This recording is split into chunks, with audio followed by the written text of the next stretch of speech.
Okay, well, good evening, greetings, and salutations. This is Passionate Bliss, and I wanted to give you my 2 cents on season 7 of Love Island. Those of you who do know me, I am a Generation X, and so I wanted to come and give my 2 cents. I wanted to predict the winners, and I wanted to give my synopsis of why I think these people are going to be the winners of Love Island season 7. I am a fan of this show because I was out of work last year for a year, and I began to watch reality TV, and I became attached to this show. I like this show because it was a show where some children, well, to me they're children because I'm in my 50s, I am Generation X, and for that reason my perspective is very different from most of the other commentators that I see giving feedback on this show. And so I started watching the show with these young people. It's a group of couples that come to the island. They don't know each other. They are strangers.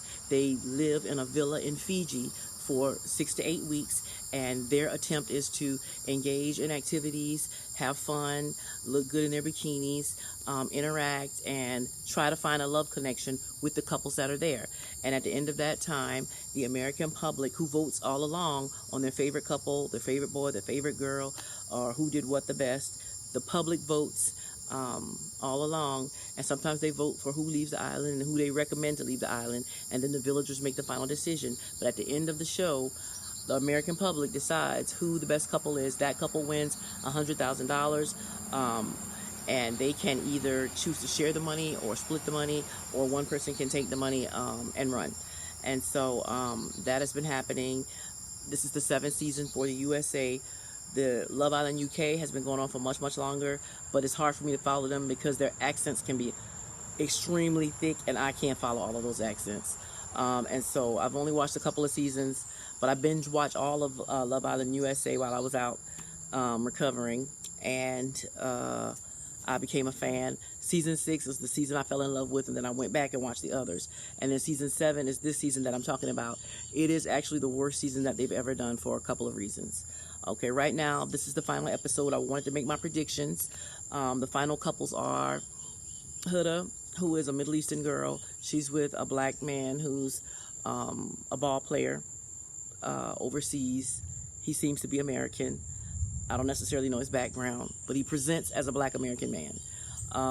The other couple is Pepe and Iris, totally milquetoast white woman, and the man with her is Pepe. He's, I believe, Dominican, but he's totally a milquetoast Latino. If his name wasn't Pepe, you wouldn't know he was Latino at all.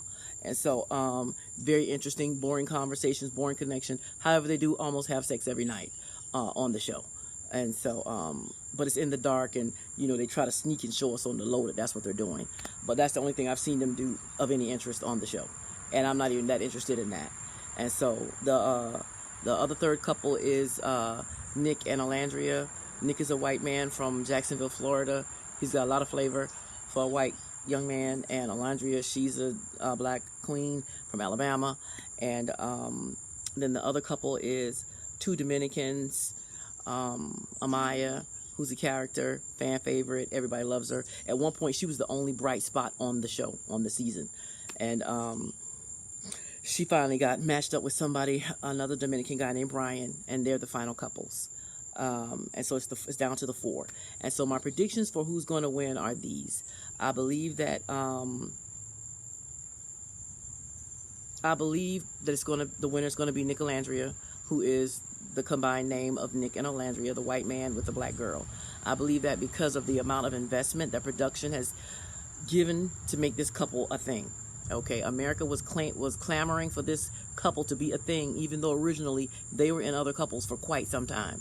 They got together at the end, and their love story is just coming together, and we haven't really seen it bloom as much as we would like it to bloom because there was so much interference for them to get to that place. However, I still feel like they're going to win for different reasons, because my opinion, like I said, based on my years in management and how I've seen management and had to actually maneuver people around to get them into positions I wanted them in to best serve my facility, you know, I feel like production has had to interfere a lot this season because there were so many heavy master manipulators on the show.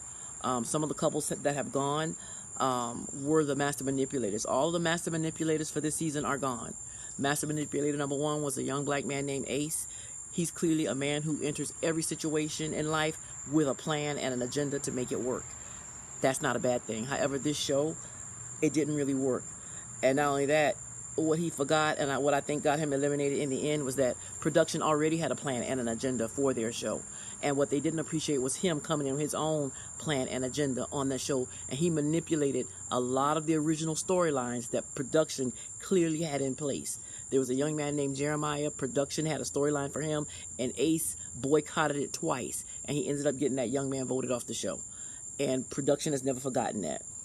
He interfered with Alandria and Taylor, another couple's relationship, to where Alandria was possibly going to get rid of Taylor, her connection, who didn't really like her, who never liked her at all, actually. I think he hates her, to tell you the truth. But Ace interfered with that and stopped Jalen from coming on the show. He got eliminated. And then Taylor, it turns out, was stopping Nick, who she's with now, and Nick Alandria. Taylor was stopping Nick from approaching her. And then once Taylor finally found somebody he liked and he dumped Alandria, then he gave Nick the okay to go ahead after Alandria.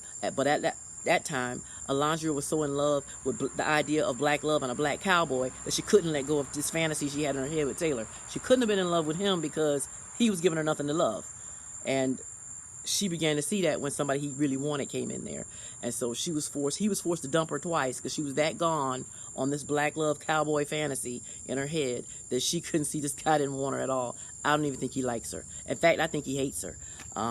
The way he dumped her and then he gaslit her. He used her to hold his position till he got somebody he wanted. Then he dumped her, and that's fine. We were like, great. Now she can move on and be available for somebody else. But then after he dumps her, he tries to get her kicked off of the show. When that doesn't work because the white man, Nick, would not allow it, then he tries to string her along again. I think this guy hated her and he did not want her to be in the finals. And honestly, that's the truth. However, production was not going to allow that. But a lot of that, I feel like they blamed it on Ace, and that's why people are upset that Ace and Shelly aren't there. But production was never going to allow Ace to get into that finals after all the manipulation and ruining of his storylines that he did on that show in the pursuit of his own agenda. So Ace was never going to be allowed to go. Shelly, I think Shelly lost a lot of her clout and her shine being associated with Ace, who she picked in the end, and they were an adorable couple. The love was clearly there and genuine, but production was never going to allow him to get to the finals. Taylor, America wasn't going to allow him to get to the finals because of the way he used Alandria and the way he, wasted her time and almost ruined her whole experience on the show. Taylor became public enemy number one, and we wanted him off the island immediately, and we kept coming for him until we got it. So Taylor is gone, but he's another master manipulator who was on the show, and production and America got rid of him. Production didn't have to get rid of him. America got rid of him. And then the other manipulator was Sierra. That's the one that I believe production released her slurs, served her up so that the public could have Nick Alandria, which we were clamoring for since almost episode 2.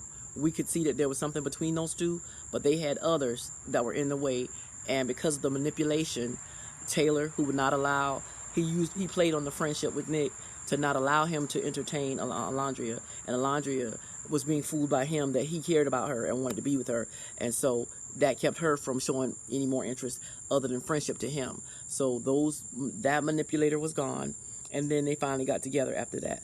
But I honestly believe that Sierra was manipulating Nicholas, the white man, and because every time he started to show interest in somebody else, she had sex with him in the villa, on the TV in front of everybody, child. Well, in the bed at night under the cover of darkness, but you got people sleeping in a bed 5 feet from you, they hear you.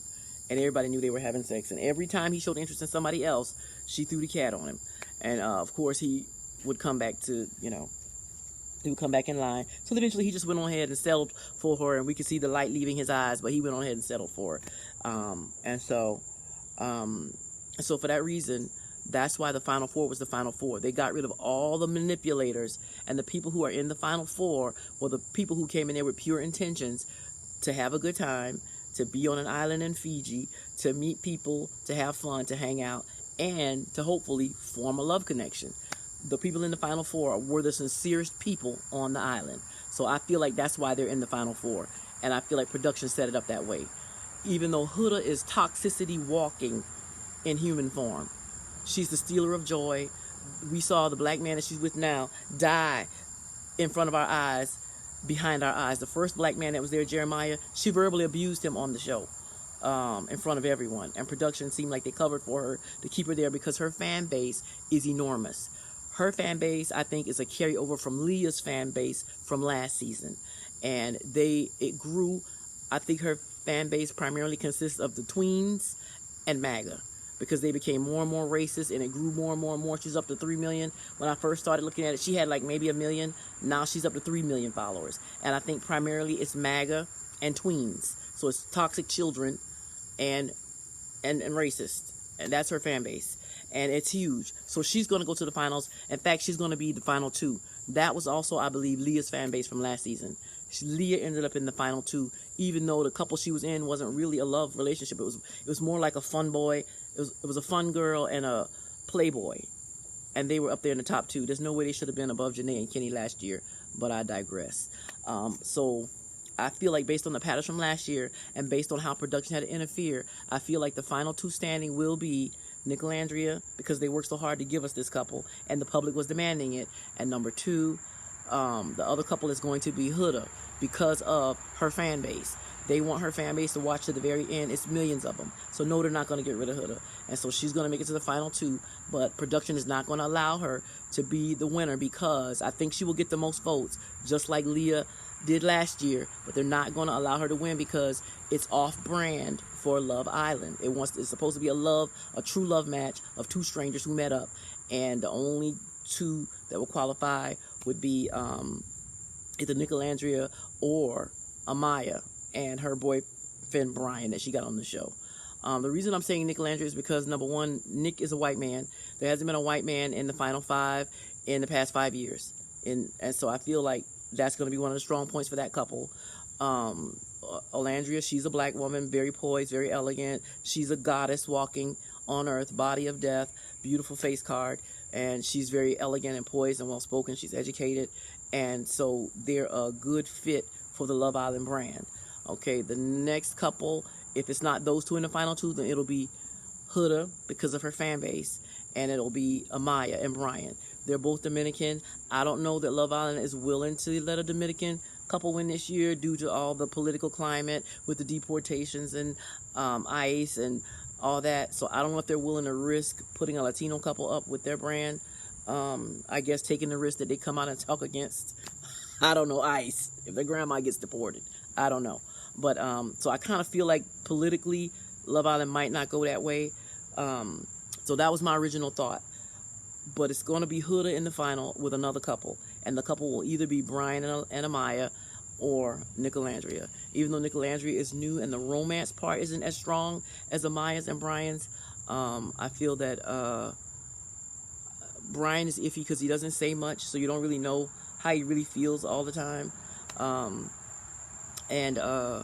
Like again, I said, the political climate. So their safest bet is Nicolandria. But it may actually be Amaya. And after I saw the preview commercials today, I feel like it's going to be Amaya and Brian because it looks like they had the best, most romantic date. And last year, the couple that had the best, most romantic date was the winner. And that was Cordell and Serena. And so, but Cordell and Serena's story kind of mirrors Nicolandria's story the most. Amaya, very quirky, very funny, unpredictable. Don't know what's going to come out of her mouth. Again, that might be a risk for production. But America really fell in love with Amaya. She was, like I said, at one point, the only bright spot on the season because it was misery at one point. It was like torture watching the show at one point just because of the high expectations we had from the previous season. So I think those are going to be the final four. Pepe and Iris, I think, should get off the screen first because they're the least interesting. But you never know with MAGA being involved. No, but the MAGAs are supporting Huda, who's clearly toxic. And MAGA loves toxic. So the MAGAs are supporting the toxic girl. So I don't think that's who's voting for the milquetoast white couple. Iris, I mean, she's a white woman, so yes, they would want to have her. But Pepe, he's again Cuban, so there's their Latino risk, even though he's boring, and she's boring as well. Who's the other couple? Who's the other couple I was mentioning? There's no other couple. Those are the four. So I feel like it's going to be... Up until I saw the commercial today, I was convinced it was going to be Nicolandria. But now that I've seen the commercials and I saw they got fireworks and everything going, I feel like it's going to be Amaya who wins. but the final two will be Amaya and Huda, or Nicolandria and Huda, based on the climate currently that I'm seeing online and the climate politically. My vote was for, and that's why I tried to keep my feelings about the couples out of it, because I wanted to present it to you from a production standpoint. So I feel like from a production standpoint, they wanted to get all the manipulators out, which they did, and they wanted to have the two best love stories, and they were going to have the one with the most followers. So Huda was always going to be there, and the best love story is Amaya and Brian. But I felt like if they had at least another week or two, the best love story would have been Nicolandria. But so we'll just have to look forward to seeing them later on, and I think the public will have them come back the same way we're having season 6 come back, Beyond the Villa. I'm going to cover Beyond the Villa because I love them so much. I actually followed, at my great age of 53, I followed one of these children, Janae, because she's so adorable. So I follow her on YouTube, and I watch her videos. I've watched her for the past year, and she's been on several outlets since then. I expect to see more from her as well. So that's my take. Video was longer than I intended, and so comment below, let me know what you think, and I will see you tonight for Love Island, the final episode. And I will go ahead and cover Beyond the Villa, just because I can. With that being said, y'all have sweet dreams. Wait to find them all real.